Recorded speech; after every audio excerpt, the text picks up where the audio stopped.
राज ठाकरे आणि उद्धव ठाकरे हे ठाकरे बंधू येत्या 5 जुलैला मुंबईत काढण्यात येणाऱ्या हिंदी सक्ती विरोधातील मोर्चात एकत्र सहभागी होणार आहेत.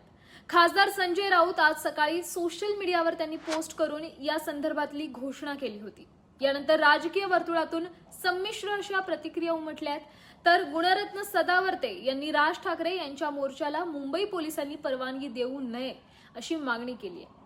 अरे हे काय उद्धव आणि राज आणि काँग्रेसी काय लाडोबा रे लाडोबा आहेत का? जरंग्याला मुंबईमध्ये येता आलं का? मोर्चा काढता आला का? आझाद मैदान सोडून दुसरीकडे काढता येत नाही.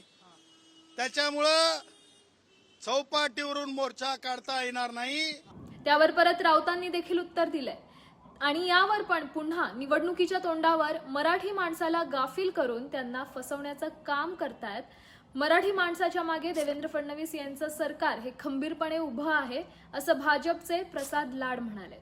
पण या सगळ्या संदर्भात आणि मोर्चा संदर्भात तुमचं काय मत आहे? याशिवाय राज आणि उद्धव ठाकरे खरंच एकत्र येतील का? तुम्हाला काय वाटतं? नक्की कळवा. आणि या सगळ्या संदर्भात आम्ही तुम्हाला वेळोवेळी अपडेट्स देतच राहू. त्यासाठी पाहत राहा साम टीव्ही.